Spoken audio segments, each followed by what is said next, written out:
Para...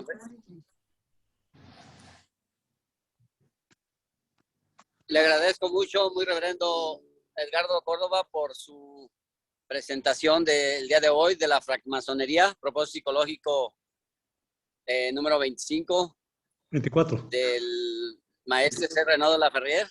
25 o 24, no sé, es 24. Sí. Muy bien.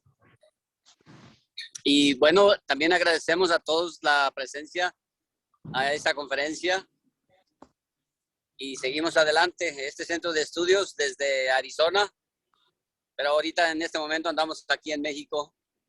Vamos a dar inicio a esta conferencia, que es un magnífico tema. Vamos a escuchar de su experiencia y de su sabiduría, muy reverendo Edgardo Córdoba. Y muchas gracias, Mayra, y a todos los presentes por estar aquí. Eloísa también, adelante.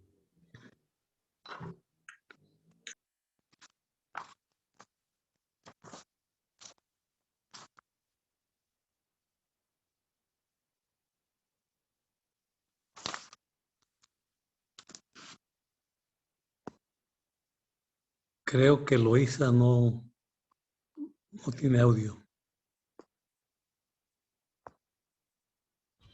Muy bien, muchísimas gracias por estar, muchas gracias por habernos aceptado la invitación, reverendo. Qué bueno que se dio el tiempo y que estemos aquí. Gracias, gracias. Si gusta, podemos empezar. Le agradezco mucho. Sí, adelante, por supuesto. Perdón, antes de iniciar me gustaría decir que mi teléfono está bajo de batería y posiblemente me desconecte. Les agradezco mucho en caso de que eso pase y nos seguiremos viendo. Claro.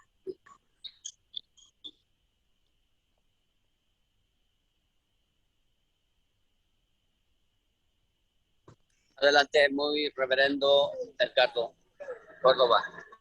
Muy bien. Muchas gracias.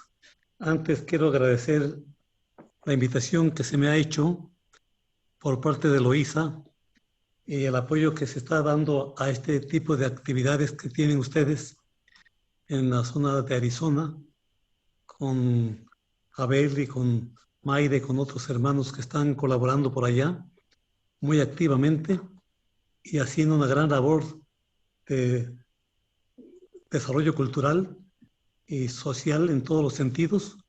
Yo creo que es muy loable este tipo de actividades y vale mucho la pena pues mencionarlo, ¿no? Ojalá no se pierda esta iniciativa y que rinda muchos frutos, por supuesto, ¿sí? Tenía pensado que a lo mejor Eloísa iba a hacer una presentación, no es tan necesaria, sí, parece ser, pero bueno, de cualquier manera, pues ya Abel nos presentó de manera un poco sucinta. Ya son las 3:06, así que estamos empezando realmente. Ese tema de hablar de las obras del maestre en lo general es un reto muy, muy fuerte, porque como sabemos, el doctor Laferrière, antes de ser un maestre, un alto iniciado, fue un académico, ¿sí? Y como todo buen académico, pues utiliza muchas referencias, utiliza mucha bibliografía, hace mención a muchísimos autores que tratan sobre diversos temas y hace toda una, digamos, una disertación profunda de lo que son los diferentes temas en los que aborda, en particular en los 36 propósitos psicológicos, ¿sí? De hecho, todas sus obras, los grandes mensajes, las circulares, etcétera, están llenas de mucho tecnicismo en el sentido de que hablan un lenguaje académico científico, ¿sí? Y no todos estamos habituados para entender este tipo de discurso.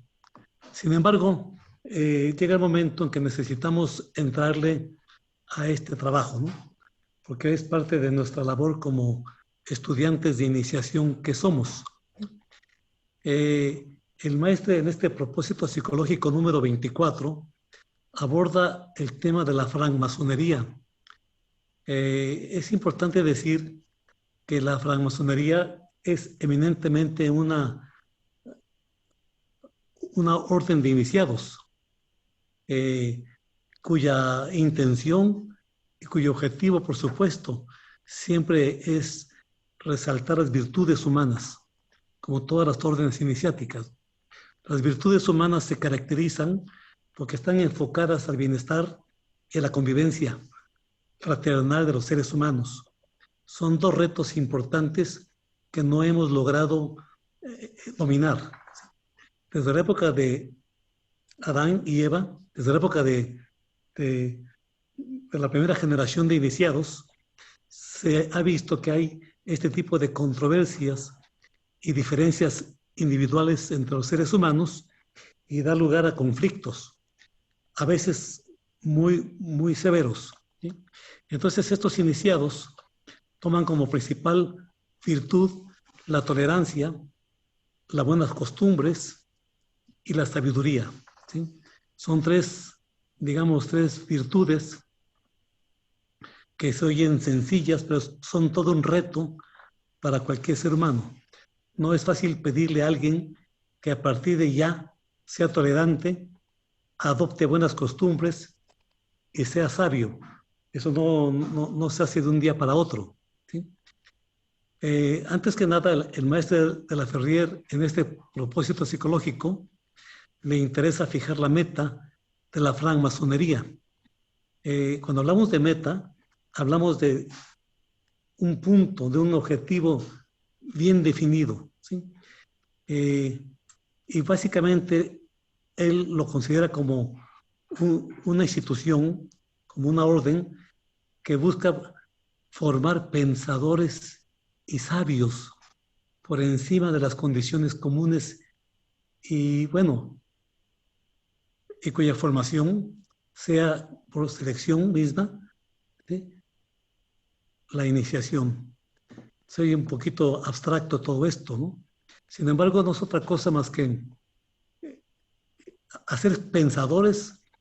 No significa que no pensemos los seres humanos, significa que tenemos que aprender a pensar, ¿sí? Los seres humanos nos caracterizamos porque por ser humanos tenemos la capacidad de razonar y de pensar, ¿sí? Pero en las órdenes iniciáticas se nos enseña a pensar. No es lo mismo pensar que saber pensar, ¿sí? O mejor dicho, que pensar diferente. Porque si pensamos igual que todo mundo, que como piensan 7,000 millones de seres humanos, pues no dejamos de ser un ser ordinario igual que los demás. Pero si aprendemos a pensar diferente, ¿sí? Ya estamos en un plan en el que tenemos ese reto y tenemos la posibilidad de crear todo un paradigma diferente, ¿no? Hay un manual en esta organización denominada la francmasonería, cuya definición es institución filantrópica, filosófica y progresista. Nos detendremos muy brevemente en estas tres características. Filantrópica. La filantropía no es otra cosa más que velar por el prójimo, ¿sí? Filosófica. La filosofía es saber pensar o pensar diferente, como ya lo dijimos, ¿sí? Y claro, progresista, que busca el desarrollo de la condición humana. No es posible que nos conformemos con el nivel que tenemos actualmente. Necesitamos lograr algo que esté por encima de ese nivel, ¿sí? Entonces, la definición de la meta es institución filantrópica, filosófica y progresista que tiene por objeto el ejercicio de la beneficencia, el estudio de la moral universal, el análisis de las ciencias y de las artes y la práctica de todas las virtudes. Increíblemente, esta pequeña frase encierra, digamos, el gran misterio del ser humano, ¿sí? Lo que deberíamos haber encontrado desde las primeras enseñanzas de los primeros maestros, ¿sí? Este manual de la francmasonería evidentemente es muy ambicioso, ¿sí? Porque se define como el más alto nivel iniciático, ¿sí? Queda claro desde un principio que no estamos hablando de una orden religiosa o de una religión más, sino de una institución eminentemente iniciática. Porque, repito, la meta, ¿sí? Por definición, institución filantrópica, filosófica y progresista que tiene por objeto el ejercicio de la beneficencia, el estudio de la moral universal y el análisis de las ciencias y de las artes y la práctica de todas las virtudes, ¿sí? Cuando analizamos esta frase, pues decimos es un reto mayor, definitivamente. Y claro que este tipo de enseñanzas que pretendía la francmasonería gira todo alrededor de un punto, que es la tolerancia. Es el punto básico en el cual aprendemos a convivir como hermanos, ¿sí? La tolerancia es el punto central y es el punto de partida para ser capaces de lograr la verdadera definición de lo que es la meta de la francmasonería. Y así, el maestro establece que cualquier tipo de religioso, como son los cristianos, los judíos, los musulmanes, cualquier ser humano, ¿sí?, se pueden reunir en el seno de la francmasonería. O sea que no hay una contaminación dogmática en la francmasonería de ningún tipo, sino que al contrario, ¿sí?, se está dando una gran libertad para que cualquier persona de cualquier tendencia, de cualquier ideología, de cualquier convicción y de cualquier creencia pueda participar de manera honesta y de manera fraternal junto con todos los demás, ¿sí?, a través de la tolerancia y del respeto. Es realmente ambicioso este reto, ¿no? Obviamente, todo esto fue interpretado posteriormente, sobre todo por el mundo cristiano, como una agresión muy fuerte en contra del clero. Cuando hay una institución religiosa y dogmática, cualquier libre pensador, cualquier filósofo, cualquier persona progresista representa una amenaza para una religión que se fundamenta en dogmas y que se fundamenta sobre todo en una creencia que tiende a manipular la creencia y la actitud de los demás, ¿sí? Entonces, la francmasonería se encuentra con la primera gran dificultad, que es el clero, básicamente el que proviene de los dictados de Roma, que es donde surge el cristianismo, que por cierto, la prueba del dogmatismo se realiza en las múltiples divisiones que tuvo el propio cristianismo a lo largo de los siglos. Y bueno, evidentemente si hay una amenaza implícita y aparente en contra del clero, pues entonces se hace un poquito complicado el asunto, ¿sí? Porque la francmasonería se mantiene independiente, por supuesto, a toda religión, sobre todo cualquier religión fanatizada, y siempre va a perseguir su meta, la meta que acabamos de reiterar hace un momento.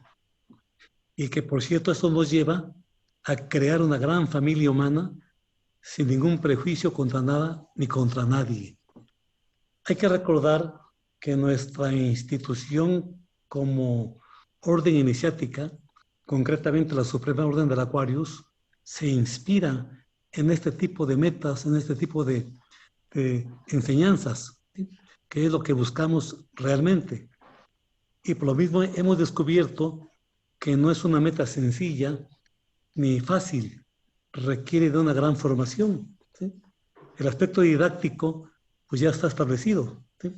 Que hay que practicar una alimentación saludable, que hay que practicar, en nuestro caso, yoga, que hay que generar un estudio profundo de la cosmobiología para facilitar la convivencia humana, etcétera, ¿no? El maestre, entre otras cosas, menciona a muchos autores, como hemos dicho antes. Hay un autor en particular que se llama George Alary, y él elaboró un artículo sobre la masonería, sobre la francmasonería, en el año 1953. En ese artículo, este autor, George Alary, reconoce que la iniciación masónica es como las otras iniciaciones. Es un ritual de muerte y de resurrección. Caramba, este autor entendió demasiado bien la situación o bien no la entendió, porque lo que comenta genera también un poco más de controversia en el mundo religioso. De tal forma que el profano debe despojarse del hombre viejo, ¿sí? En ese sentido, ¿no? Ese proyecto simboliza igualmente la muerte del grano. Ese símbolo bíblico de la muerte del grano es muy importante, ¿sí? Dice así, si el grano no muere, después de que ha sido echado a la tierra, no queda más nada de él. Pero si él muere, dará mucho trigo. O sea, como grano muere. Porque si no muere nunca como grano, pues nos morimos de hambre, ¿sí? Entonces tiene que morir como grano para que tengamos la posibilidad de comer pan durante mucho tiempo.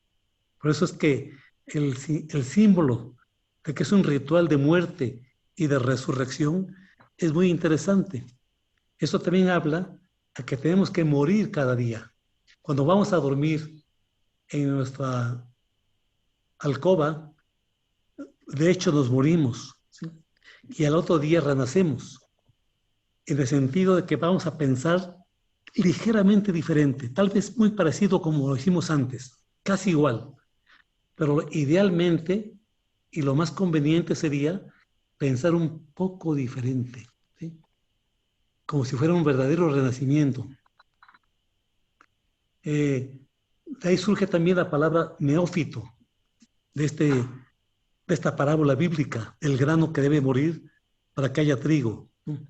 La palabra neófito significa, por su etimología, pues algo así como nuevo,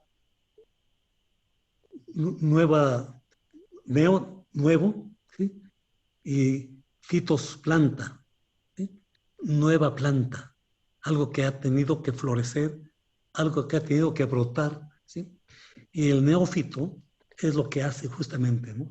De tal suerte que todos deberíamos de despertar cada mañana como neófitos, ¿sí? Con una intención, con un anhelo distinto cada día, ¿sí? Siempre con el sentido de responsabilidad en el progresismo, en el hábito de las virtudes y en el desarrollo de la conciencia, ¿no? Esto es muy importante porque eso va permitiendo que el ser humano se vaya recreando, ¿sí? Por otra parte, el maestro también habla en este folleto del Propósito Psicológico 24, del secreto iniciático. Siempre se ha hablado mucho de ese secreto, ¿sí? Porque para el profano, o sea, aquel que no participa de las enseñanzas de carácter iniciático, es un secreto iniciático, ¿sí? El cual pues puede dejar de serlo, puesto que consiste exclusivamente en lo inexpresable, o sea, en aquello que no se puede expresar. Por lo cual, él dice que es también necesariamente lo incomunicable, o sea, aquello que no se puede comunicar. Y el maestro establece que algunos venerables de la logia para hacerlo comprender, se sirven de la fábula del labrador y sus hijos. Es una fábula interesante que se sintetiza de la siguiente manera. El labrador habla de un tesoro y le pide a sus hijos que hay que buscarlo, obviamente. En realidad, no había tesoro en el campo, explica el maestre. Pero el hecho de haber removido el campo para encontrar el tesoro en sí mismo es el verdadero secreto. O sea que en la iniciación así es.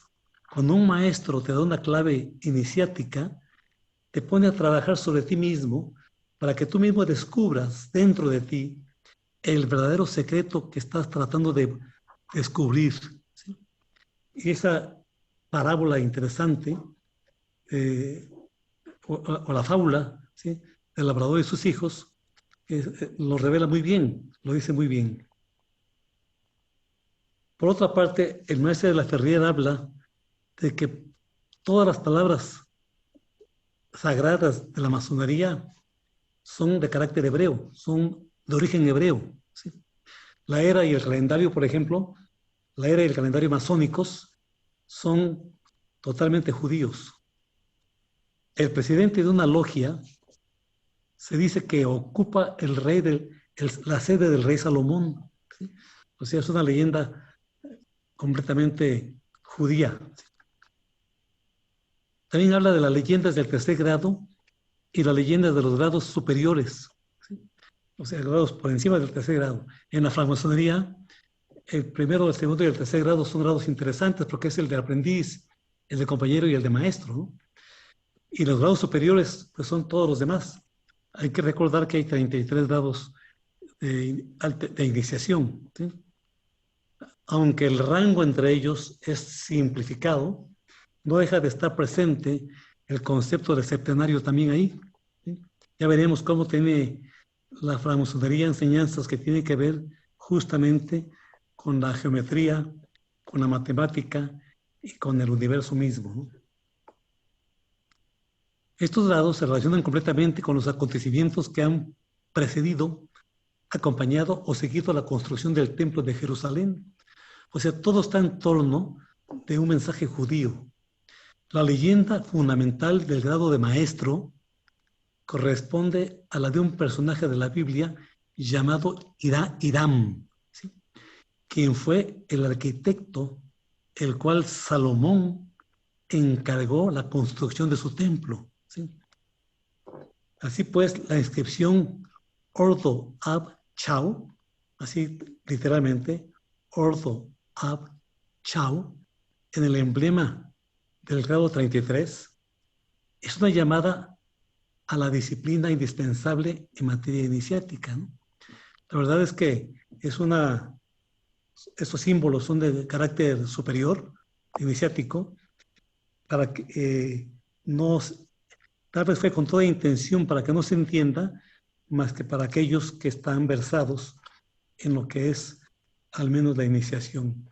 Recordemos que la palabra iniciación es algo así como lo que mencionamos antes del neófito, que cada mañana tiene que despertar con un nuevo anhelo, ¿sí? La iniciación así es. Esto también habla de que el conocimiento iniciático de ninguna manera es un conocimiento teórico. El hombre que lo recibe ese conocimiento, es transformado por él mismo. Pero el aspirante no accede a ese conocimiento sino en la medida en la que él se va transformando, ¿sí? No puede haber conocimiento alguno si el discípulo, si el adepto, si el neófito no experimenta una transformación sustancial. Otra vez evocamos a la fábula del neófito, ¿no? de la nueva planta, ¿sí?, que debe resurgir, y de la fábula del labrador y de sus hijos también, que tienen que el secreto no existe más que en el trabajo sobre sí mismos, ¿sí? El secreto está en el trabajo que se realiza en la búsqueda de ese secreto, ¿sí? Aunque no exista, el solo hecho de buscarlo es en sí mismo el secreto, que nos va a permitir una transformación de la conciencia. Por eso el hermano mayor, nuestro maestro, decía, si yo les digo la verdad, que es tan simple, no me la creen de tan sencilla que es. ¿Sí? Deben de vivirla. En alguna ocasión nos dijo, miren, es como el barrendero. Si el barrendero está renegando por ser barrendero, nunca va a descubrir el secreto de su verdadera misión como ser humano. Pero si el barrendero hace su trabajo con cierta conciencia, con gusto, con placer, con felicidad, y lo hace con mucho empeño, ¿sí? Independientemente de que lo vigilen o no, él descubre en poco tiempo el secreto de su sendero personal, ¿sí? De su misión como ser humano, ¿sí? Entonces es importante que la iniciación en la francmasonería, en nuestra orden y en todas las órdenes, ocurre exactamente lo mismo. Es la misma enseñanza. Y si nos remontamos a los esenianos, a la orden de los esenios, si hablamos de los templarios o si hablamos de cualquier otra institución de alta iniciación, o sea que provenga de una iniciación crística, pues nos vamos a encontrar exactamente con el mismo reto. El maestro habla también de esa gran obra y pone gran obra con mayúsculas. Es la tarea a la cual se dedican todos los verdaderos hombres de pensamiento. Y habla de cabalistas, hermetistas y yogis. Solo el iniciado puede llamarse hermano de los otros seres, porque es aquel que se ha ido despojando de un conjunto de vicios, ¿sí? Por el solo hecho de trabajar sobre sí mismo y de estar buscando su propia realización. ¿Sí?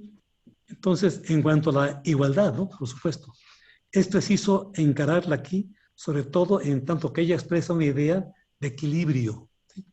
Puesto que se trata, en suma, de alcanzar el invariable medio de pasar más allá de las formas cambiantes. Es interesante esto porque nos habla de una iniciación que de alguna manera tenemos que descubrir, ¿sí? Y tenemos que luchar de alguna manera contra nosotros mismos, ¿no? El maestro también menciona el gran libro filosófico de Lao Tse. Se refiere sin duda alguna al Tao Te Ching. Entiende por aquello que los hombres atribuidos a los seres y a las cosas para distinguirlos, identificarlos o evocarlos, se aplican solamente a las apariencias percibidas por los sentidos y que en realidad son nombres que no nos revelan nada de la esencia y de la verdadera naturaleza de esos seres. Eso es increíble, porque eso es lo que comenta el Tao Te Ching y pone la referencia. Dice, consulten por ahí el capítulo 7 del Tao Te Ching para mayor información. Y pone entre comillas, el cielo y la tierra duran siempre, o sea, son eternos. Si ellos duran siempre, es porque no viven para sí mismos. He aquí lo que les permite durar indefinidamente. Fíjense qué interesante es esto, porque aquí revela que la ambición humana, digamos la ambición, todo lo que es la tacañería humana, ¿sí? Lo que es la envidia humana, es lo que nos hace de alguna manera finitos, es lo que nos hace mortales. O sea, la ambición, la envidia y todos los demás obstáculos del desarrollo del ser forman parte de la tierra, o sea, del humano. Y lo humano es de la tierra. El ser es del cielo. Lo humano es de la tierra. Aquí nace y aquí se queda, ¿sí? Pero el ser, que es la esencia, que es lo que somos, es eminentemente celestial, ¿sí? Eso no puede morir. lo del cielo no muere, lo de la tierra sí. Entonces es muy interesante esto, porque de alguna manera el Tao, que es la vía o el camino iniciático, ¿sí? Es cuando se manifiesta, cuando nos enteramos de que estamos llenos de contaminación terrestre, ¿no? El TE es la virtud, ¿sí? Es el ser aún no particularizado, en que nacen todos los seres. En fin, el Tao Te Ching es una obra monumental que menciona el maestro y que deberíamos revisar con mucho cuidado, con mucho eh, con mucha atención, así como con frecuencia leemos algunos versículos de la Biblia, ¿sí? Y tratamos de asimilar la enseñanza que nos proporciona. Lo mismo deberíamos hacer con el Tao Te Ching, que es una obra monumental de inspiración celestial, divina, del ser. Muy bien. ¿Qué es la iniciación real? Preguntan. Dice, los tiempos cambian, la realidad evoluciona sin perder su línea, sin rumbo hacia su fuente original, porque salió de ella inocente y tiene que volver consciente. ¿Sí? Es importante que la conciencia se entienda aquí como la capacidad que tenemos para descubrir nuestro sendero y seguirlo. No podemos seguir el sendero de otro o un sendero ajeno. Por eso el maestro nos incita, nos inspira para descubrir nuestro propio sendero. Él señala, el maestro señala en la foto que está en París, ¿la recuerdan? ¿Qué es lo que está señalando? Un símbolo iniciático, que es el obelisco, ¿no? Que está en París, en la Plaza de la Concordia, en París. Y él dice, eso es el sendero. Y el sendero es el obelisco, o sea, lo que nuestra conciencia nos dicta como lo correcto, ¿sí? Eso sería el obelisco, ¿no? Entonces, el maestro no nos llama a seguir senderos ajenos, ni senderos de ningún otro maestro, sino aquel que nosotros nos diseñemos, ¿sí? Finalmente, bueno, no, el propósito psicológico número 24 es muy extenso, está lleno de simbolismos y también se mete con el asunto del el nombre divino, el nombre de Dios explicado geométricamente o más aún guamétricamente.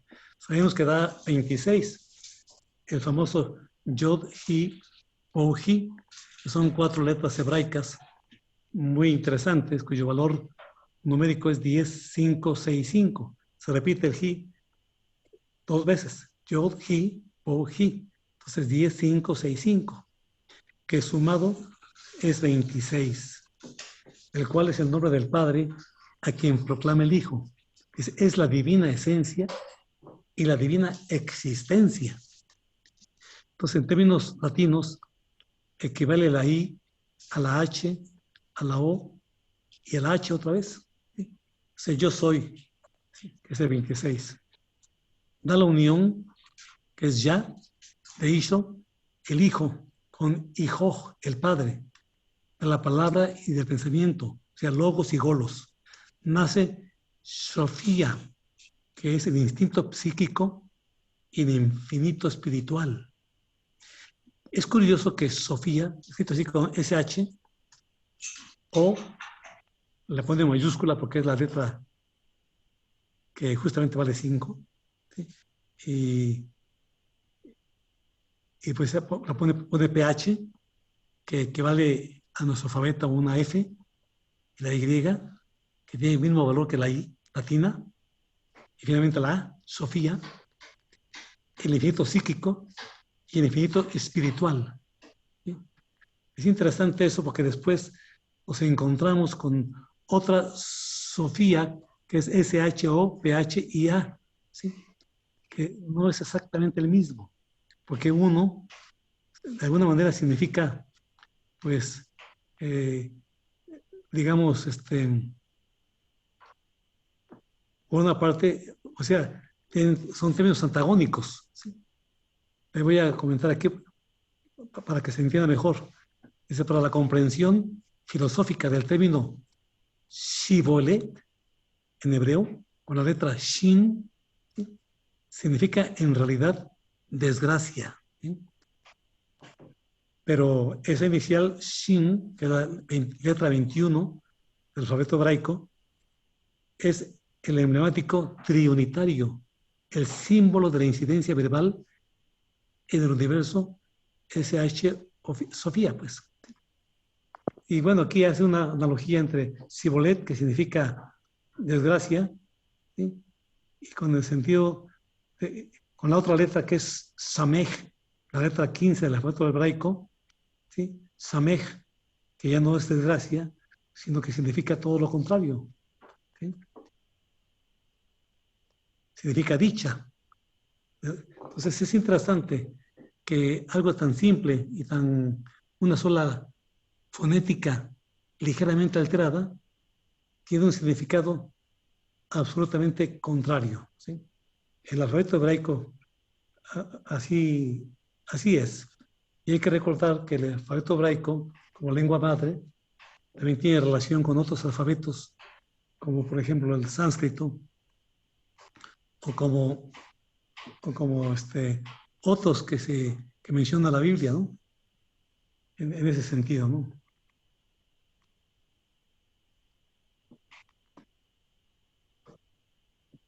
Habla también del grado de aprendiz, que el primer grado se relaciona con el saber, ¿sí? La prueba moral es la del compañero, quien debe ser, cuya palabra es querer.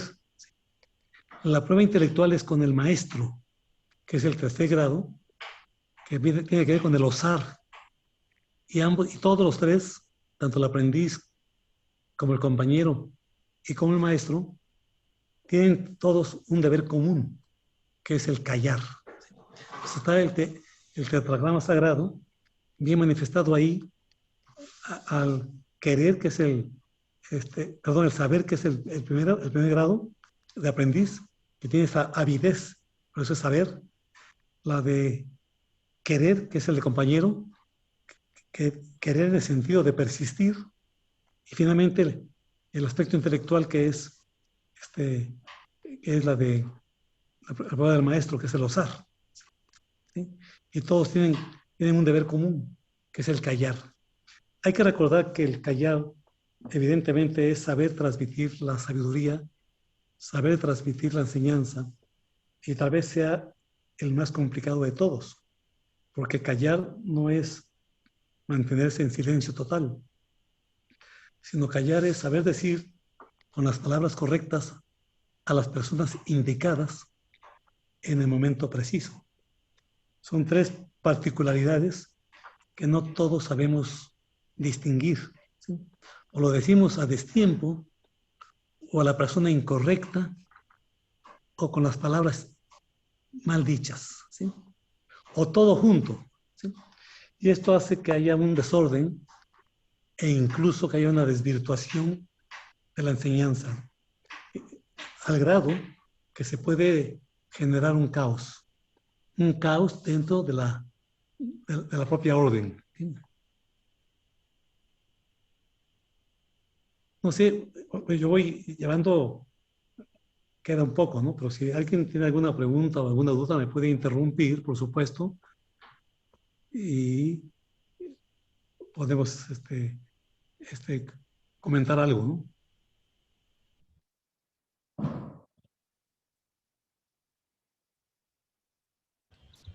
Sí, por favor, si alguien gusta preguntarle algo al reverendo, por favor abra su micrófono.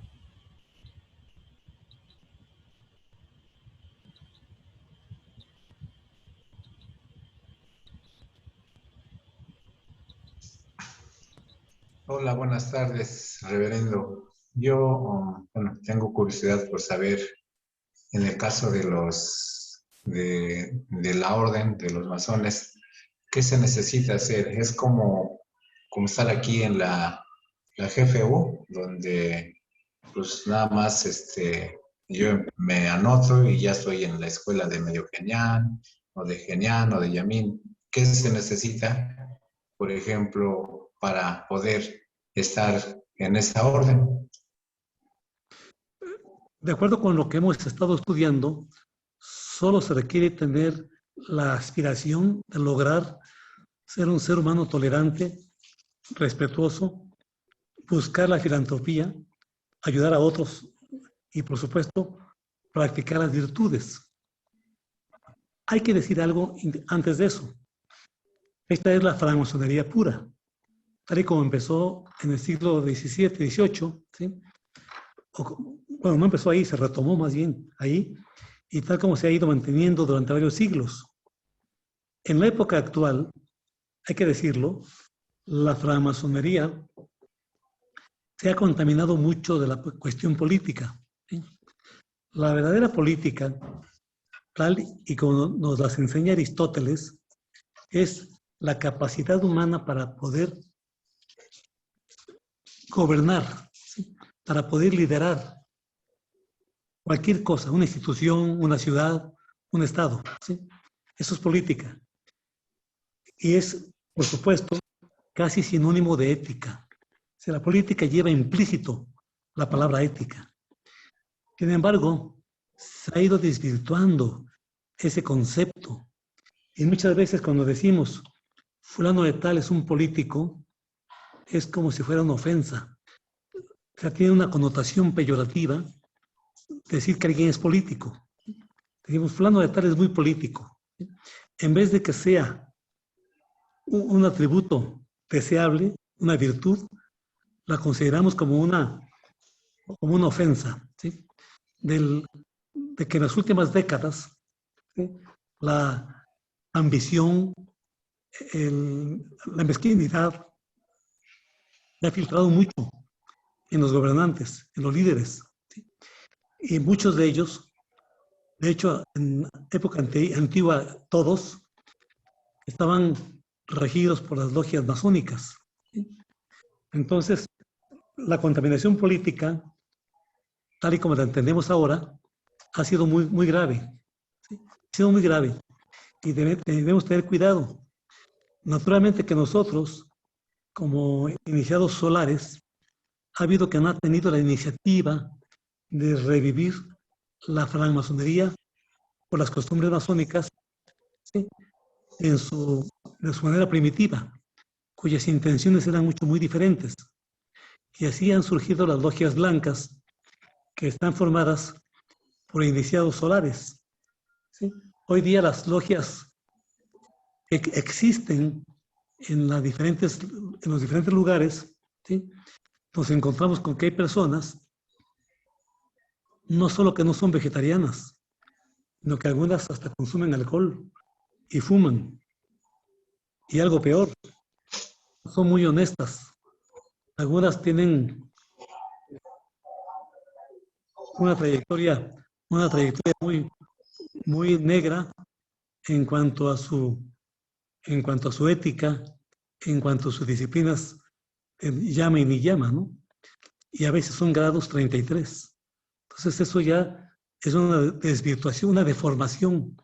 Esta deformación se explica porque ya ha pasado varios siglos que no ha habido, digamos, un líder que reformule todo eso, ¿sí?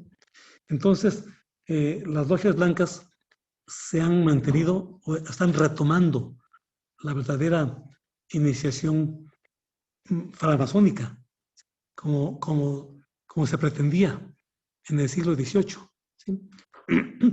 Pero sí, efectivamente, si somos seres humanos inquietos, que buscamos nuestro sendero personal, que queremos practicar las virtudes y que queremos colaborar con los demás, entonces somos unas personas aptas para la francmasonería, por supuesto, ¿no? Tal y como lo explica el doctor de la Ferrier, tanto en el libro negro de la francmasonería como en el propósito psicológico número 24, ¿sí? Repito, hay que tener cuidado y no por eso vamos a inscribirnos en una logia que no sea blanca, ¿sí?, que no sea las que están resurgiendo con la verdadera enseñanza. Porque si no vamos a llegar con que nosotros somos medio Genián o Getúls, y vamos a ver que nuestros maestros en esas logias comen carne, toman vino, ¿sí? No se preocupan por practicar ninguna virtud, no son gente de una trayectoria intachable, ¿sí? Etcétera, ¿no? Entonces decimos, ¿cómo está raro, ¿no? Hay una especie como de incongruencia en todo eso, ¿no? Pero definitivamente, las características son sentir la necesidad de un sendero personal y descubrirlo, ser tolerante, respetuoso, ser compartido, o sea, tener un amplio sentido de la responsabilidad social. Ellos le llaman aquí filántropos, y por supuesto, practicar todas las virtudes. Es un reto que no es sencillo, ¿sí? No es sencillo, que es finalmente lo que pretendemos en la Suprema Orden del Aquarius, ¿sí? Es justamente eso, llama, niyama, asanas, que son elementos didácticos, funcionan muy bien, ¿sí? Como elementos didácticos para que podamos tener derecho a formar parte de alguna de las cámaras de iniciación, ¿sí? Que eso sería hasta el grado de Getúls, ¿sí? Y eso no cualquier Getúls. Llega a Getúls y se dice, vamos a ver si tiene madera todavía, ¿no? Vamos a ver qué pasa, ¿no? Y ya que pasó un pequeño tiempo y nos convencemos de que sí tiene la aptitud para ingresar a las cámaras, entonces se les invita, ¿sí? En la antigüedad era muy tardado eso, ¿sí? Era un proceso de muchos años, décadas, ¿sí? Hoy día con las escuelas de formación, con los yamines, con las escuelas de preiniciación y con los colegios iniciáticos, esto se reduce incluso a menos de 10 años, ¿no? Que sería un tiempo récord, ¿sí? En comparación con los años que había que pasar en la antigua Grecia o en el antiguo Egipto antes de ser admitido a alguna de las cámaras de iniciación de aquellas épocas, ¿no? ¿Sí? Entonces, esa es la idea fundamental. Eso es real en las logias reales, pero las logias actuales, repito, la mayoría se ha contaminado de la política y están muy alejadas de sus retos iniciales, originales. Y repito, hay logias blancas que han surgido también del seno de hermanos inquietos de la Suprema Orden del Aquarius que han tenido la intención de reabrirlas, ¿no? Y esa es la idea fundamental. ¿Sí? Muy bien, no sé si hay alguna pregunta o comentario. Muchas gracias. ¿Alguien más que desee preguntar, comentar? Por favor, abra su micrófono. Nuevamente preguntando, en algún momento, bueno, yo leyendo y estudiando y buscando, me enteré que parece que toda la Constitución de México y de muchos países y sus símbolos patrios, que son totalmente de origen masónico. No sé si eso sea cierto, que usted nos pueda comentar al respecto, que toda la Constitución y las leyes que emanan de la Constitución de este país y de otros países, principalmente Estados Unidos, son netamente masónicas, pues lo construyeron los masones. Esa Claro. es mi duda. Por supuesto, la mayor parte de las constituciones políticas de los Estados Unidos mexicanos y de otros estados, como de América o de Francia, son eminentemente iniciáticos, ¿sí? No pueden ser hechos o no pudieron haber sido hechos por personas ordinarias, ¿no? Si nosotros leemos la Constitución original, habla de fraternidad, habla de amor, habla de respeto, habla de libertad, habla de sabiduría, y esas palabras han sido un poquito relegadas a un segundo término en el academismo. Cuando estudiamos una carrera profesional o posgrados, nunca se nos menciona nada sobre el amor, sobre la libertad, sobre la fraternidad y sobre el respeto a las leyes, ¿sí? Son como palabras tabúes, ¿no?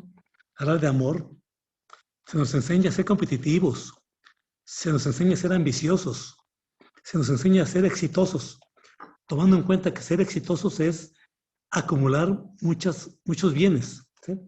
No es aquel que tiene amor y sabiduría y felicidad. Ese no es exitoso, ese es un fracasado, ¿sí? Entonces, efectivamente, la mayor parte de nuestros gobernantes eran masones. No hablemos de Juárez o de Hidalgo o de los presidentes de la República Mexicana en época de Echeverría o de López Portillo y los últimos también, ¿no? Ahora, en el grito de independencia se habla de que viva la libertad, viva la fraternidad universal, vivan las virtudes humanas. Entonces, al principio todo el mundo decía, ¿qué le pasa al presidente, no? Se volvió loco. Pero ahora ya se empieza a hablar más de eso, ¿no? Los símbolos patrios como la bandera y otras cosas también tienen que ver con la iniciación. No es muy creíble el hecho de que en alguna ocasión se encontró a un águila devorando una serpiente parado en un nopal, ¿sí? Y en un lago, ¿no? Es un símbolo eminentemente iniciático, ¿no? Ustedes saben que la serpiente representa las pasiones más viles, más bajas, más ordinarias, mientras que el águila representa la espiritualidad, la parte más elevada del ser humano, ¿no? Entonces, cuando el águila devora a la serpiente, no es otra cosa más que decir que las virtudes humanas tienen que estar en prioridad con respecto a las pasiones, ¿sí? O sea que las pasiones tienen que someterse a la virtud, ¿sí? Y a las aspiraciones, ¿sí? Y el hecho de que haya espinas en el nopal, que son las pruebas, y el agua, que es la parte de las pruebas emocionales, son muy interesantes, ¿no? Entonces, todo ese tipo de símbolos son eminentemente iniciáticos. No hay que olvidar que en la constelación de Escorpios hay juntito hasta el águila, ¿sí? Que es una constelación más, que forma parte también del zodiaco de alguna manera, porque el águila representa la octava superior de la serpiente. Cuando la serpiente se empluma, es el símbolo de Quetzalcóatl, ¿sí? Allá en Chichén Itzá, el 21 de marzo de cada año, en el momento del equinoccio, pues hay un efecto de sombras que hace que aparentemente la serpiente descienda, ¿sí? Y abajo está la cabeza de la serpiente emplumada, ¿no? Entonces, es interesante cómo el símbolo de Quetzalcóatl, que es cuando la serpiente evoluciona, logra volar, logra trascender su condición de vil, de arrastrarse, ¿sí? A la condición de volar y de soñar alto, pues es importante eso, ¿no? No hay muchos países que tengan un símbolo tan profundo como el nuestro, o sea, en ese sentido, ¿sí? Es un símbolo iniciático de muy alto nivel, ¿sí? Comparable evidentemente con el Gran Arcano o con otros símbolos iniciáticos también, ¿no? Pero bueno, el nuestro está aparte muy bello, lleno de leyendas, lleno de sabiduría, y está en nuestra bandera, ¿sí? Y los colores también representan muchas cosas de interés. O sea, no es una ocurrencia de alguien, no fue una ocurrencia de alguien que porque estaba bonito o porque la leyenda decía esto o lo otro. Todo ha sido producto de un proceso de iniciación, de sabiduría profunda, vertido de la francmasonería, por supuesto, ¿sí? Que es iniciación crística finalmente, ¿sí? Proviene de ahí, ¿sí? Es la misma raíz, ¿sí? No es otra, ¿sí? Es la misma. Nuestra iniciación, nuestra orden, es heredera de todo eso, ¿sí? Es heredera y además le estamos agregando ingredientes aparentemente nuevos que dan una calidad espiritual muy interesante a la orden, ¿sí? Entonces, es interesante todo eso, ¿no? O sea, la Constitución, las leyes, los símbolos patrios, todo surgido de preceptos iniciáticos, ¿no? Que mucha gente no entiende, ¿sí? Y bueno, ahora sabemos que en Francia el proceso de liberté, fraternité, esa triple expresión es evidentemente masona, ¿no? Libertad, fraternidad y ¿cuál era la otra? Libertad, fraternidad, Igualdad. egalité. Me parece que es libertad, igualdad y fraternidad. Liberté, egalité, fraternité. Exactamente. Yeah, sí, es. Sí, esa es. Entonces, libertad, igualdad y fraternidad. Es interesante cómo son símbolos de carácter masónico, finalmente, ¿no? Lo que estamos compartiendo, estamos logrando generar virtud. Estamos tratando, si se cumpliera esa expresión, ¿sí?, de la nueva República Francesa, producto de la revolución de aquella época, y si se cumpliera nuestra constitución original, no como se ha ido adaptando en las últimas décadas, ¿sí?, pues seríamos un estado más que perfecto en ese sentido, ¿no? Pero como nuestra pasión humana es muy fuerte todavía, pues se contamina de eso, ¿no? Y entonces la llenamos la ensuciamos nosotros mismos, ¿no? Bien. Muchas gracias. G5 había abierto su teléfono. Si gusta, por favor, toma la palabra.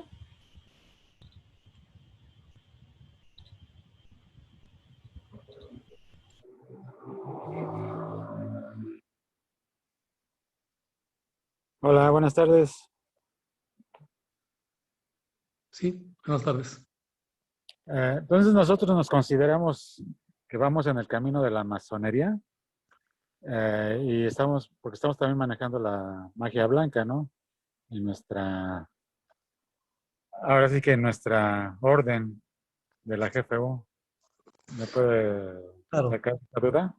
Nos consideramos que vamos en el camino del cristicismo, al igual que la masonería.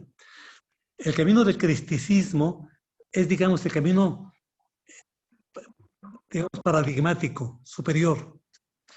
El cristicismo, o sea, Cristo es la palabra que representa un estado de conciencia más elevado que puede existir, ¿sí? Jesús lo representó muy bien hace 2000 años, pero antes de él ese concepto ya existía, ¿sí? Entonces, el camino del cristicismo es ese. Ojo, que no del cristianismo, son dos cosas diferentes. El cristianismo es una religión, es un sistema dogmático, ¿sí? El cristicismo es una iniciación, ¿sí? Cuando decimos somos crísticos, lo que queremos decir es que somos discípulos. Nos buscamos ser discípulos del Cristo, ¿sí? Alguien, soy cristiano, pues esa persona lo único que hace es creer en un conjunto de preceptos religiosos. Entonces, hay una gran diferencia. Entonces, el cristicismo, al igual que los esenianos, al igual que los templarios, al igual que los francmasones, nosotros también formamos parte de ese linaje, ¿sí? El linaje es importante, porque somos herederos de una tradición muy importante, que no es una tradición, digamos, secundaria o de algo, o lo que fue una moda en algún momento, no.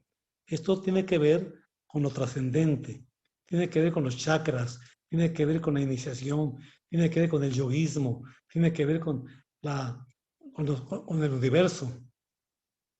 Por eso el doctor de la Ferrier, como maestre de la nueva era, nos enseña básicamente eso. Si ustedes leen sus obras, los grandes mensajes, está lleno de astrología, está lleno de yoguismo, bueno, el yoguismo fue tan importante que dedicó todo un mensaje especial para ello, ¿no? Es una obra. Está lleno de disciplina, está lleno de iniciación y explica lo que es el discípulo, ¿sí?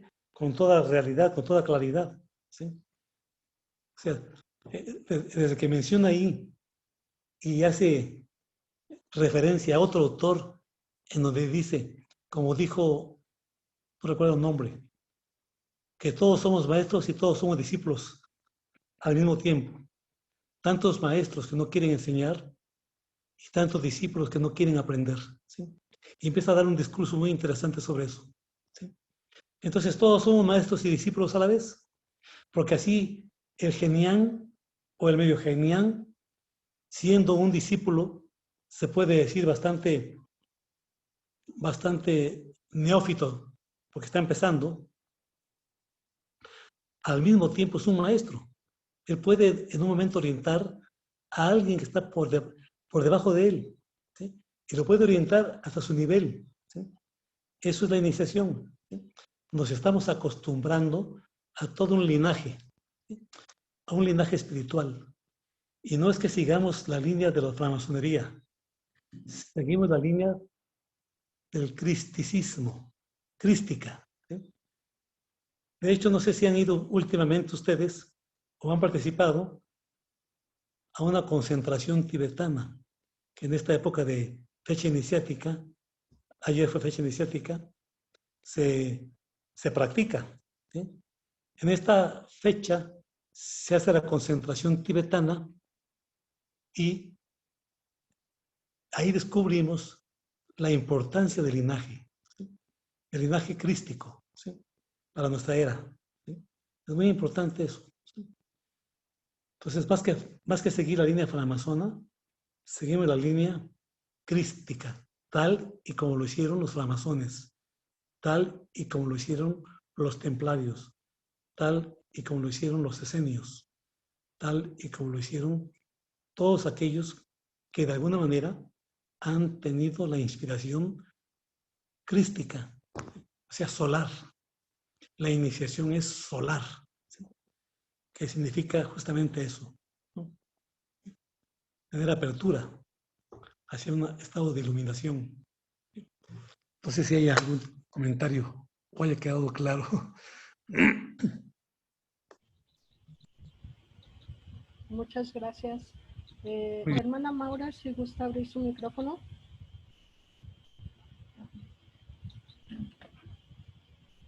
Buenas tardes a todos los presentes. Gracias por permitirme estar aquí. Mi nombre es Maura Carrillo de Jerez, Zacatecas. Y bueno, pues mi pregunta ¿es necesario en estos tiempos ser iniciado de varios grupos? Pues, porque, bueno, tengo amistades, pues, por ejemplo, que están dentro de la GFU, dentro de la francmasonería, y han sido miembros, pues, Rosacruces y, como lo dice, esenios. Y entonces, entre más, bueno, si se está dentro de más grupos, más vale esta persona, o como lo menciona, yo que estoy iniciando, que soy genial, pues, en esta orden de Acuarios, con eso me bastaría, o sea, porque sí me interesa ser una mejor persona, aprender de todos ustedes, pero eso, o sea, me lleva a preguntarme, entonces necesito estar dentro de aquí, de allá y de más allá, o con esto me es suficiente. Lo que ocurre es que, por ejemplo, cuando alguien es miembro de la francmasonería, por ejemplo, es miembro de los Rosacruces, todos ellos han tenido su momento, su oportunidad, su época, y han entendido el cristicismo a su modo, ¿sí? Estamos entendiendo, estamos sobre lo mismo, ¿sí? Pero no podemos nosotros crear una confusión de cómo entendieron cada quien en su época el mismo concepto, aunque de diferente manera, ¿sí? Entonces eso puede crear una confusión. Yo aprendo en la francmasonería una cosa, aprendo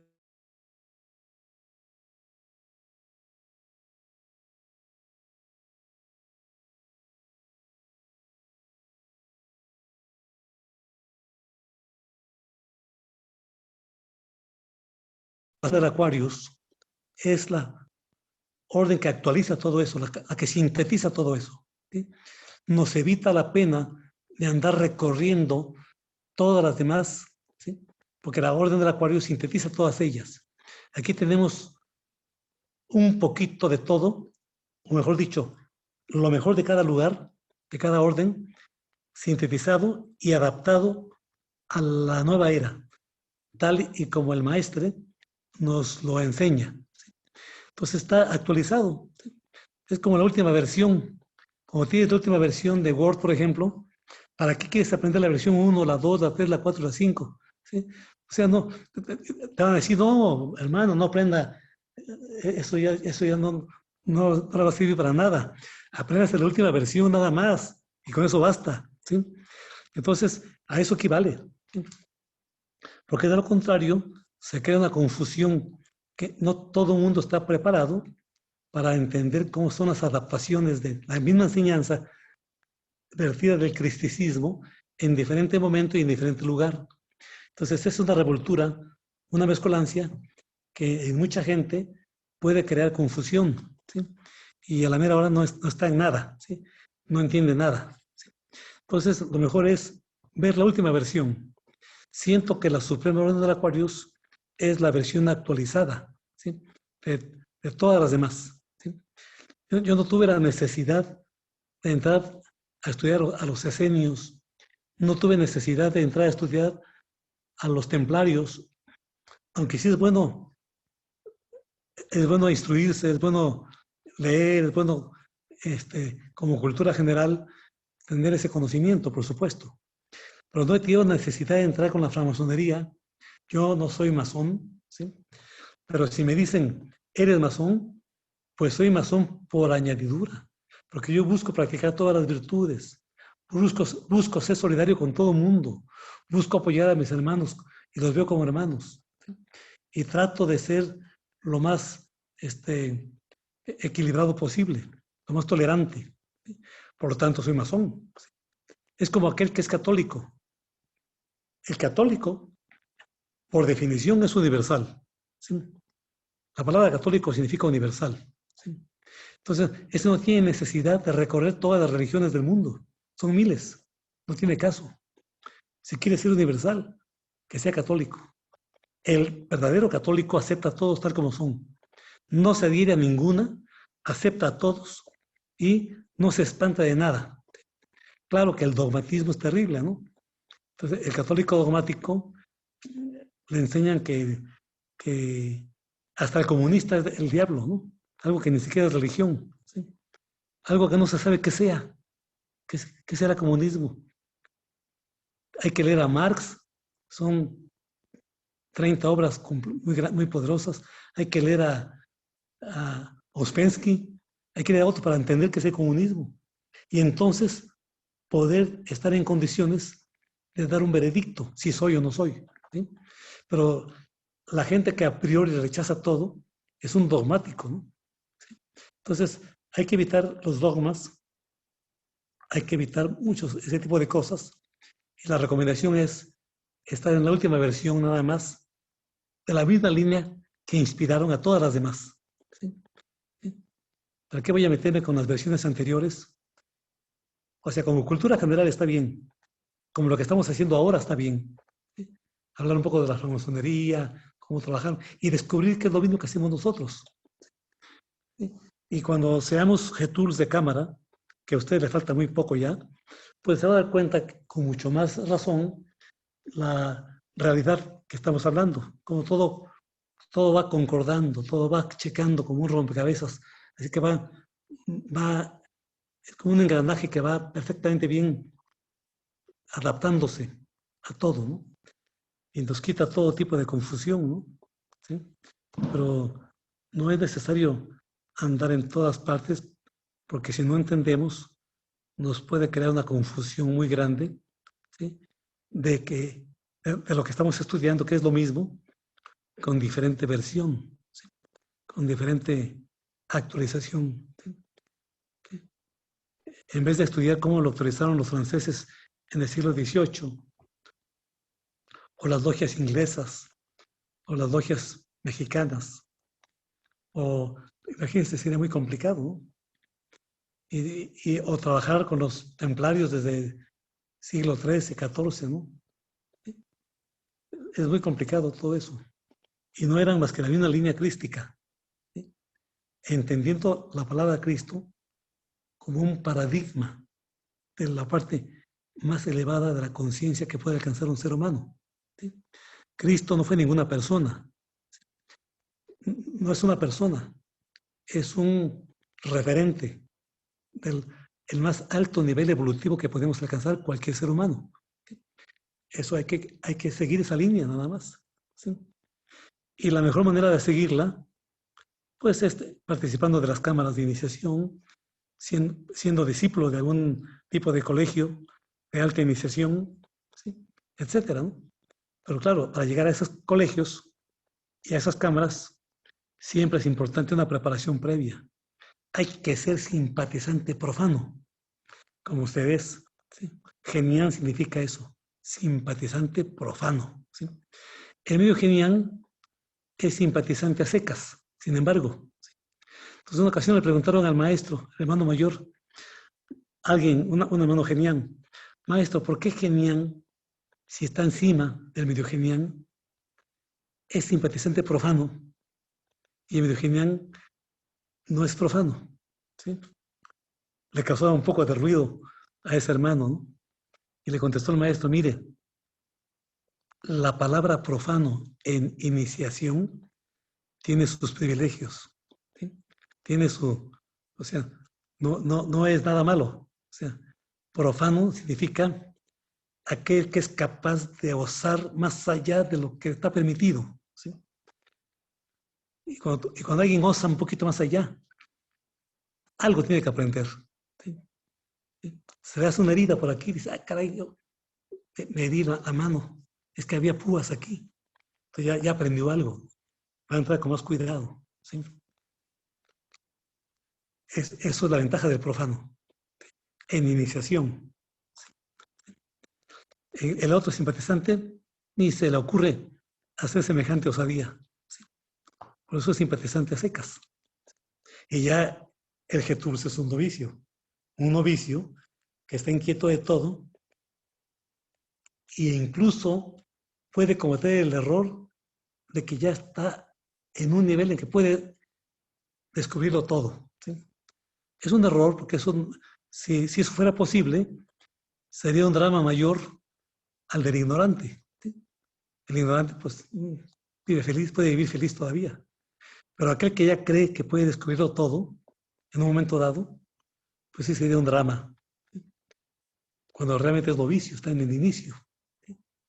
Novicio es que está empezando a dominarse un poco. ¿Sí? Por eso a la cruz dice no vicio. Hay que decirle no a los vicios. Está en esa etapa todavía. Y después sigue la escala de Jacob. Y siguen todos los misterios que hay en las escrituras. Pero ahora las vamos a entender con un sentido de otro nivel. ¿Sí? Muy bien. Esa es la respuesta que le puedo dar.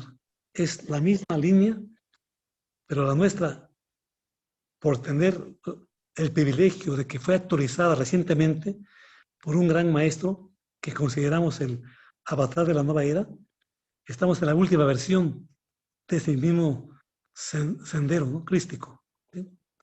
Y de ahí tenemos el nuestro, claro. ¿Sí? Muchas gracias por la información. Entonces estoy en buenas manos. Gracias. Yo diría que sí. Claro. Muchas Muy bien. Gracias. Tenemos a Luis Enrique Gámez, por favor, si gusta abrir su micrófono. Sí, buenas tardes a todos ustedes. Lo que acaba de preguntar la señorita, que si está bien en la GFU o no está bien, yo pienso que a cada quien le nace estudiar, ¿no? Hasta donde cada quien puede y quiere. Por ejemplo, yo cuando tenía unos 25 años, parece, o 20 años, estudié masonería. Entonces le puedo decir a ella que sí es importante tener conocimientos básicos. Incluso el maestro de la Ferriera, el maestro Estrada, eran grado 33. Entonces ellos traían en su tiempo la institución para la masonería, pero vieron la degradación en los vicios y por eso es que empezaron a agarrar gente del mundo.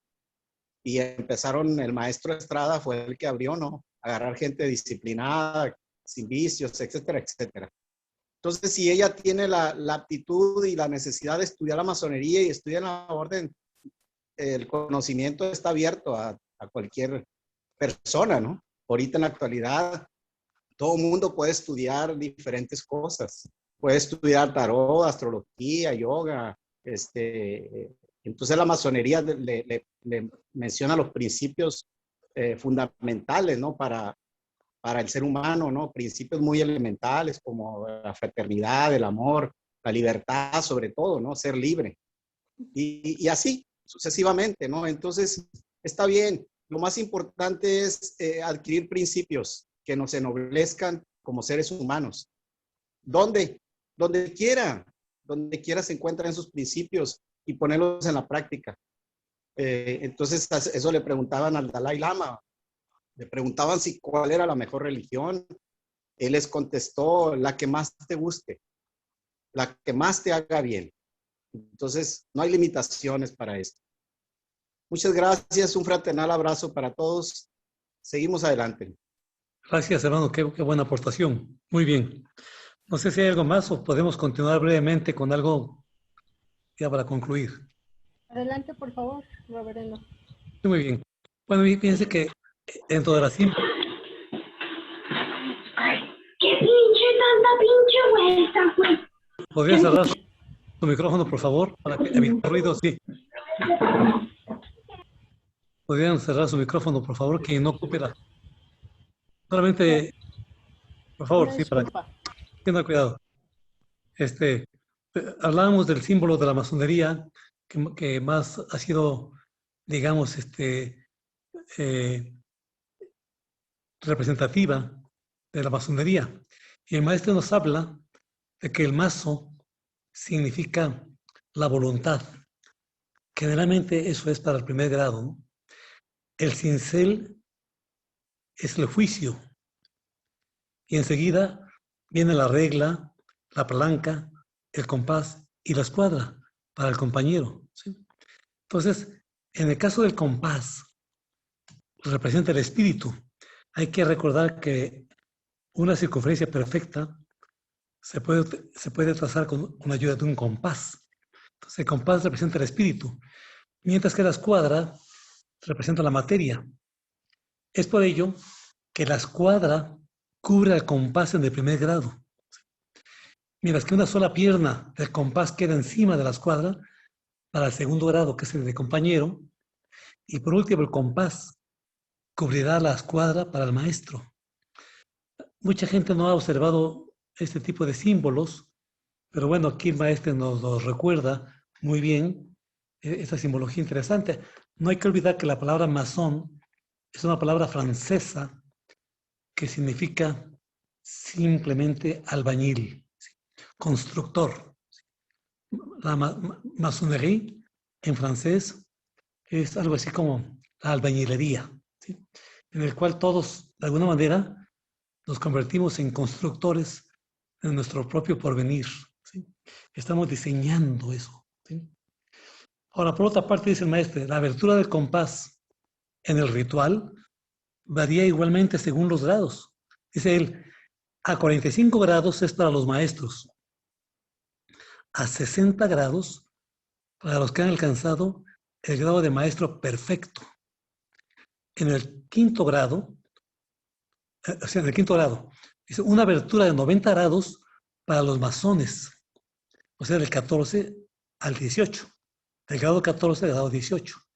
Y para aquel que ha alcanzado, que ha alcanzado el grado 29, el compás es asociado a la escuadra. Es interesantísimo esto porque, oye, muy poca gente presta atención a eso, aun cuando participen de este tipo de ritual. 45 grados de abertura significa un octavo de conocimiento. 60 grados representa un sexto de conocimiento.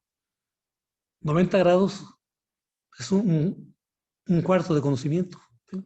Así la estrella flamígera, con la letra G, que aparece durante la iniciación del compañero, representa al ser humano, o sea, cabeza, 2 brazos y 2 piernas, sobre el cual va ese famoso símbolo que ha dado lugar a tantos comentarios. Es preciso confesar que la letra G adquiere una significación diferente de acuerdo y en proporción a sus realizaciones.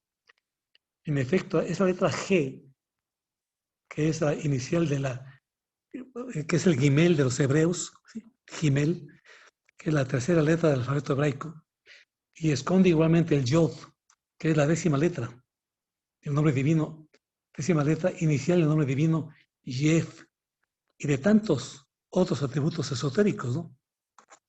En nuestra orden, la letra G es importante, porque imagínense, los primeros grados, Geturs, Gagpa, Gelón y Gurú, empiezan con la letra G. Eso no es una casualidad, por supuesto. También habla de que constituye también la inicial de Dios en varias lenguas. Por ejemplo, en inglés, God, G-O-D, God. En alemán, Gut, ¿sí? Gott.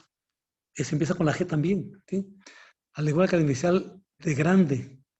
Grande es great en inglés, o Grut en alemán. Y aún de la palabra Goda, que en eslavo significa un año, que es el lapso que podría quizá comprenderse como un gran año de Platón. El gran año de Platón, recuerden que equivale a 25.920 años solares. Es el ciclo de la precesión de los equinoccios, ¿sí? En virtud de los cuales existen las eras astrológicas. Por otra parte, la estrella de 5 puntas no es únicamente de inspiración pitagórica, como se ha creído, ¿no? Normalmente se dibujaba de un solo trazo sin levantar el lápiz, así, dibujando diagonales, que quedaba una estrella de 5 puntas, ¿no? Sino se encuentra también con otros símbolos sobre algunos monumentos muy antiguos. Los masones poseían marcas de oficio, como también los otros artesanos. Y esos signos son semejantes a los que se encuentran, en cierto modo, en todos los países. Por ejemplo, en ciertas piedras de los cimientos de muros de Irán en Jerusalén, esas señales fueron adoptadas en su mayoría durante la época de las cruzadas. Esos símbolos se encontraban generalmente en el exterior de los edificios. Más tarde fueron disimulados en los bajorrelieves de los pilares, a lo largo de las junturas horizontales. Entre esos signos esotéricos se ha encontrado la estrella de 5 puntas, que se ha encontrado también el sello de Salomón, o la estrella de 6 puntas, la cruz ansada egipcia, la suástica oriental, etc. O sea, siempre se las ingeniaban para plasmar una especie como de firma esotérica y de transmisión de conocimiento a través de sus construcciones, ¿no? La suástica, que en sánscrito significa afortunado, es lo que le llaman los ingleses Philfot. Es la cruz griega en la que cada uno de sus brazos se prolonga en ángulo recto. El gamadión. Ese término de gamadión o gamation proviene de la tercera letra griega gamma, ¿sí? Que está representada en los caracteres de imprenta por un glifo en forma de escuadra precisamente. Se aprecia de inmediato las flagrantes relaciones que existen entre ellas. El gamadia es la materia, es la pasividad. Sí. Es interesante las relaciones que encuentra o que revela el maestro de la Ferrier en todos los símbolos masónicos, en las construcciones en relación con el alfabeto griego, ¿sí? Ya no solamente con el alfabeto hebraico. Esta gama y también la escuadra son muy utilizados en las logias masónicas y se representan primeramente como L, letra sagrada que ha sido la inicial de los grandes centros iniciáticos, como en el caso de Larisa, la antigua y célebre ciudad de Grecia, en la que florecía la escuela filosófica pitagórica, donde se ensayaban, donde estaba el sabio Anaxilas, pues. También Lacio, Lutecia, Lucotosia, Lucotaín, ¿sí? De los cuales hemos visto ya las significaciones en nuestras obras precedentes. El maestro habla en obras como son básicamente el libro negro de la francmasonería, ¿sí? Y otros, ¿no? En fin, es la inicial de logia. Esa es la importante, logia. Con la ayuda de 2 escuadras o de 2 gamas, se obtiene una cruz, a la cual es preciso ligar el símbolo del antagonismo del espíritu y de la materia. Con 4 de esos elementos se obtendrá el cuadrado, expresión en superficie de la piedra cúbica que es preciso perfeccionar, o sea, pulir, para ser iniciado completo. Y en fin, igualmente otra cruz que simboliza la unión de los 4 elementos, tierra, agua, aire, fuego, para cumplir el equilibrio entre el macro y el microcosmos. Esto es muy interesante porque son símbolos que no se entienden del todo, pero que cuando participamos nosotros de logias o de cámaras o incluso de la ceremonia cósmica, descubrimos rápidamente este tipo de conceptos, ¿no? Ahora, después habla el maestro de que el venerable de honor, siempre hay un venerable de honor presente, usará colgada como collar esa escuadra, la cual simboliza con su lado derecho más largo el activo y con su lado izquierdo, que es más corto, el pasivo. En esa escuadra se colocan los 3 cuadrados que representan, una vez más, el símbolo del logos creativo, basado sobre el axioma bien conocido, el cuadrado de la hipotenusa de un triángulo rectángulo, que es igual a la suma de los cuadrados de los catetos. Y de ahí se forma que el más elemental es aquel que mide su cateto más pequeño 3, su cateto más grande 4, y la hipotenusa mide 5, ¿no? Y de ahí se deriva todo un conjunto de conceptos interesantes de carácter geométrico, matemático y analógico. Uno de ellos es el gran símbolo del pi esotérico. El pi esotérico es un número racional. Se llama racional cuando es un número entero o fraccionario con decimales finitos o bien con decimales infinitos, pero armónicos. O sea que se van repitiendo. ¿Sí? Bueno, el número pi esotérico es un número racional con esta característica, que es un número racional que forma un número infinito de decimales armónicos. Si fueran inarmónicos, como el pi matemático moderno, sería irracional. El número pi, al igual que el número e, que es la base de los logaritmos naturales, o al igual que el número phi, que es la constante a la que tiende la proporción del número áureo, son números irracionales, porque tienen un número infinito de decimales, pero no armónicos. ¿Sí? Entonces, ese número pi que les digo, esotérico, se deriva de... Que la de los trazos. ¿Mandé? ¿Perdón?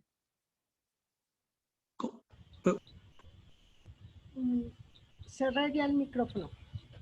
Perdón. ¿Se me escucha bien? Sí, se le escucha bastante bien. Nada más que tenía abierto el micrófono de ok.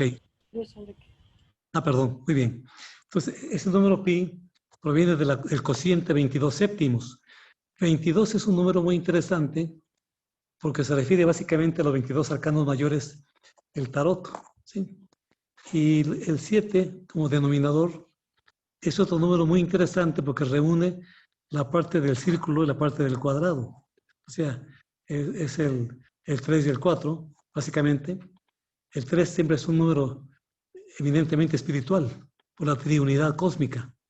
Y el cuadrado es un número eminentemente material, por la estabilidad que requerimos ante todo soporte, ¿no?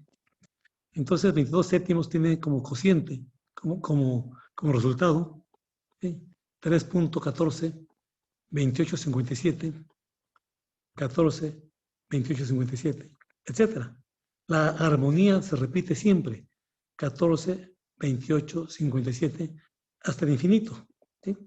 Es un número racional. Entonces, este 14, 28, 57, que es un número mágico, tiene algunas características importantes que el maestro de la Ferrier observa en su obra, que multiplicado ese número por 1, por 2, por 3, por 4, por 5 y por 6, curiosamente da el mismo número. Claro, cambia un poco el orden, pero la posición relativa de los números es la misma. Es la principal característica, ¿sí? Pero multiplicarlo por 7 da puro 9. Entonces es importante que el maestro haga esa observación de que el producto por 7 da puro 9. Es un número muy especial, porque el 9 es un número de límite, de género, ¿sí? Y de generación, ¿no? Que no se espera que dé ese número, ¿no? Y claro, si sigue multiplicando por 8, por 9 y por 10, etcétera, por 11, da el mismo número otra vez, ¿sí? Claro que algunos números, al pasar un dígito más, son 6 dígitos, 14, 28, 57. Al llegar a 8 ya habrá un dígito más, ¿sí? Pero ese dígito extra compensa al anterior para que el 14, 28, 57 persista, ¿sí? Entonces es algo muy interesante ese número, ¿no? También hace una observación interesante el maestro, de que los números del 1 al 9, del 1 al 9, multiplicados todos, sumados todos, digamos, ¿no? Con un número 2 y haciendo la operación completa, pues da el mismo número también, pero a la inversa, invertido. Entonces, esta matemática un poquito curiosa y, digamos, de alguna manera caprichosa, no es una matemática para jugar, como muchos lo han utilizado, sino que es una matemática esotérica, sagrada, que nos va a permitir entender un conjunto de misterios que persisten todavía en muchos de nosotros, ¿no? Como discípulos y como aspirantes a la iniciación superior. Y el maestro recomienda, el hermano mayor, que participemos de las enseñanzas de los colegios y que nos hagamos miembros de cámara. Yo me acuerdo cuando una ocasión le preguntaron a un maestro, explíqueme más sobre estos detalles de la suástica, del símbolo de Salomón y todo eso. Y le dijo, mire, si yo se lo explico ahorita no va a usted entenderlo, porque no es sencillo. Le recomiendo mejor que se haga discípulo y que participe de nuestras cámaras secretas. Y verá cómo lo va a entender muy fácilmente. Y maestro, ¿cuánto tiempo se le llega para eso? Pues primero tiene que ir a Yamines, le dijo. ¿Y para eso qué se requiere? Pues para eso se requiere alimentarse sanamente, sin carnes, sin tóxicos, sin alcohol, sin drogas, ¿sí? Tener actitud distinta, cambiar su actitud, ser tener un carácter colaborativo, de servicio, de amor. Después de ser Yamín, sea usted medio genial y participe de eso. Después sea usted genial, después sea usted Getulso. Y para entonces tendrá usted la posibilidad de ser un miembro de cámara. Y para entonces tendrá la posibilidad de entender este tipo de símbolos. Hasta entonces. Ahorita es un poquito prematuro. Se quedó frío el hermano, ¿no? Obviamente. Pero la verdad es que esto no es un conocimiento simple ni trivial. Todo lo contrario. Es profundo. Es monumental. Es producto del desarrollo de la conciencia humana a través de milenios, a través de los diferentes periodos platónicos que han existido. También cuando habla un poquito del Aum, el maestro, ¿no? Aum, ¿sí? Es fabuloso. Ese que usamos como mantra ahora, ¿no? En la ceremonia cósmica el maestro dice el Aum Tat Sat, como un saludo a la divinidad, ¿no? Y también es una relación interesante del AUM, ¿no? Con sus diferentes valores, con su valor numérico, por supuesto, y cómo él, pues evidentemente, logra hacer toda una aritmética que no es sencilla, ni tampoco fácil, sino que va muy para allá, más allá de cualquier cosa, ¿no? Dice concretamente, este vocablo célebre para repetir todo aquello que hemos dicho ya en su sujeto durante el curso de nuestros escritos, es el Big Mantra, que uno encuentra en todas las oraciones orientales, el emblema del yoga asimilado al ser humano. Enos aquí de nuevo con una expresión de 3 letras para definir la divinidad. Uno se sorprende por otra que el nombre de Todopoderoso sea expresado así distintamente por 3 o 4 letras según la lengua. Selaum. Sin siempre hacer reunir este pasaje del ternario al cuaternario, o mejor aún, del trigrama al tetragrama. ¿Sí? Y habla de las 3 letras de Dios, que forman el 3, el 6 y el 4. 3 para G, 6 para O y 4 para D, en God, en inglés. Y la suma es 13. 3, 6, 4. ¿Sí?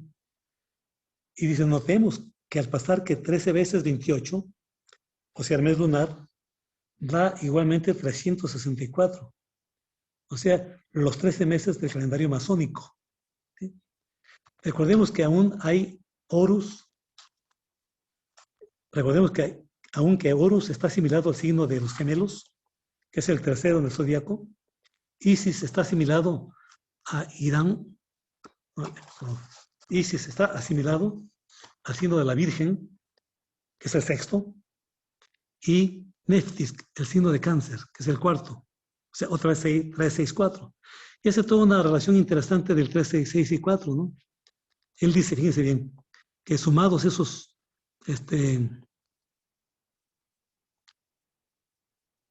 dice, un cubo, por ejemplo, que está formado por cuadrados de madera, cuadros de madera,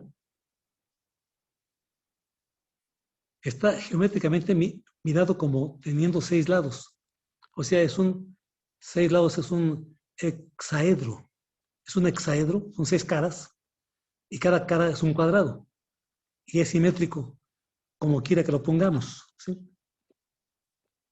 Si tomamos, por ejemplo, 2, a fin de simbolizar que esos 2 bloques son las 2 columnas del templo, y sumamos los números de lados de primero, o sea, del 1 al 6, la sumatoria del 1 al 6 es 21. Y si sumamos los segundos lados, sumamos los lados del segundo hexaedro, tendremos del 7 al 12. 7 más 8 más 9, hasta el 12, serían 57. Tenemos pues de una parte 57 y de la otra parte 21. Con el medio el número 364. Es un poco como si colocásemos esa trilogía egipcia mirada como la divinidad en manifestación en medio de nuestras 2 columnas. 57 en el lado derecho del altar, 21 en el lado izquierdo y 364 en el medio. Híjole, y es una exploración increíblemente bella con este orden de números, ¿no? Que les recomiendo mucho, por supuesto, que estudien con cuidado, no para entenderlo ahora, sino como una información intelectual que les va a permitir a ustedes tener una inquietud más por alcanzar el grado de Getuls, ¿sí? Y después procede cámara, ¿sí? Para tener la posibilidad de entenderlo un poco mejor. ¿Sí? Si desean hacer algún comentario o alguna pregunta, pues podrían hacerla, porque libro no es para entenderlo, no es un libro no es una novela para leerlo, ni es un libro de estudio para entenderlo. Es un referente que nos da el maestre para aquellos que, si nos animamos a seguir en el sendero, ¿sí? Tenemos la posibilidad de entenderlo mejor, este tipo de conceptos. Reverendo, ya estamos en tiempo para que no se le haga tarde para su cita. Por favor, acepte nuestro sincero agradecimiento por la excelente aportación que hizo a la Escuela de Formación en Línea, grado 33. 3.3 acerca de la francmasonería. Fue interesante escucharles su experiencia en la enseñanza a la audiencia aquí presente. Nos dio un destello a permanecer neófitos día con día. Muchas gracias por compartir su tiempo y experiencia con nosotros. También quiere darle unas palabras al muy respetable Abel. Sí, adelante. Bueno, solamente un agradecimiento, muy reverendo Edgardo, y a todos los presentes, y informarles que tenemos estas conferencias cada semana, cada viernes, en este centro de estudios que se llama Latitud Grado 33.3, y allí ya podemos pues, exponer otros temas también, así de bonitos y de agradables y de profundos como de la francmasonería, ¿verdad? Y estamos muy agradecidos y todos están invitados nuevamente para el próximo viernes. Gracias, Abel. Una pregunta. 33 es la latitud de Arizona, ¿dónde están? Sí. Curiosamente. Exactamente. Es un número cabalístico, masón también. Curiosamente coincide con alguna de las ciudades de Arizona, tal vez con Mesa, tal vez con Phoenix. Con Phoenix. Phoenix, el ave Phoenix, ¿sí? Phoenix, Arizona. Entonces no es raro que exista esta inquietud en parte de todos ustedes y este movimiento que probablemente facilite la comprensión, que es una latitud muy emblemática en ese sentido, ¿no? Y bueno, pues está muy bien, ¿sí? El sol nunca va a estar en el cenit, definitivamente. Siempre estará en el sur. Pero bueno, es una de las claves interesantes ahí, ¿no? Sí. Muy bien. Pues muchas gracias, Abel, muchas gracias, Eloísa, y a todos los hermanos que participan en esto. Y por supuesto que sí, estaremos atentos en sus próximas invitaciones. Las conferencias son de mucho interés y de mucho nivel. He estado en algunas y por supuesto que participaremos en otras cuando sea posible. Gracias por su participación y gracias por la invitación a todos ustedes. Y aquí nos estamos viendo próximamente. Muchas gracias, mi reverendo Edgardo de Colombia.